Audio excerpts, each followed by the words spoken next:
Finaritra Zook de vitsy indray no miaraka aminao amin'ity fotoana ity a. Fotoana antsika ankizy rehetra ianarana ny tenin'Andriamanitra. Tia ampatsiahanao a tenin'Andriamanitra anankiray ao amin'ny Efesiana toko faharoa andininy fahafolo. Efesiana toko faharoa andininy fahafolo. Dia manambara ny tenin'Andriamanitra manao hoe fa asany isika voaforona tao amin'ny Kristy Jesosy mba hanao asa tsara. Andriamanitra mampianatra antsika fa isika dia asa tanan'Andriamanitra daholo eto ambonin'ny tany. Ary ny antony nampiasian'Andriamanitra antsika eto ambonin'ny tany dia hanao asa tsara. Zany ka ny antony nampiasian'Andriamanitra ny olona rehetrarehetra eto ambonin'ny tany mba hanao zavatra tsara.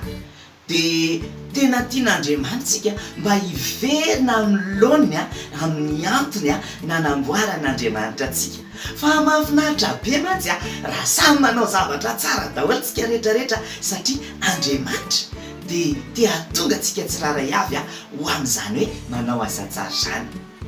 Andriamanitra mantsy tamin'ny namorona an'izao rehetra izao ao amin'ny bokin'ny Genesis dia nilaza mihitsy ny tenin'Andriamanitra rehefa navita zavatra anankiray izy, nanamboatra ny lanitra izy, nanamboatra ny tany izy, nanamboatra ny habakabaka izy, nanamboatra izao rehetra izao dia miteny foana Andriamanitra manao hoe ary hitan'Andriamanitra fa tsara izany. Andriamanitra mpanao zavatra tsara ary amafisy ny tenin'Andriamanitra fa Andriamanitra dia tsara sady mpanao ny tsara. Fa manina aritsika rehetrarehetra mbola betsaka manao zavatra ratsy. Dia ambara ny tenin'Andriamanitra fa rehefa misaraka amin'Andriamanitra tsika dia lasa ratsy fana, dia lasa manao zavatra ratsy tsika rehefa tafasaraka amin'Andriamanitra. Hoe tenin'Andriamanitra manao hoe raha misaraka amiko nareo dia tsy mahay manao na inona na inona. Dikan'izany tsy mahay manao ny tsara tsika raha misaraka amin'Andriamanitra. Ahoana ary no atao hoe izao no ataontsika. Raha ampidiritsika atao anatintsika ilay Andriamanitra tsara dia afaka manao zavatra tsara tsika. Fa rehefa tsy ao anatintsika ilay Andriamanitra tsara dia lasa manao zavatra ratsy tsika.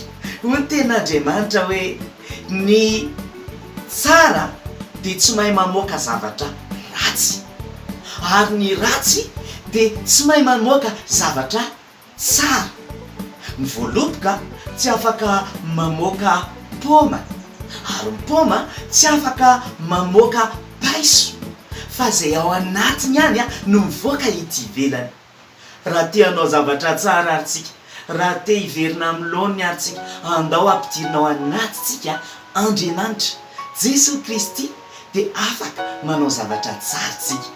Mahafinaritra be ny fiainana rehefa petraka ao anatintsika Jesosy satria lasa tia manao zavatra tsara tsika. Dia manentana antsika ankizy rehetrarehetra hiaraka amin'Andriamanitra. Manentana antsika olon-dehibe ihany koa hiaraka amin'Andriamanitra. Fa rehefa miaraka aminao Andriamanitra dia lasa tia manao zavatra tsara tsika.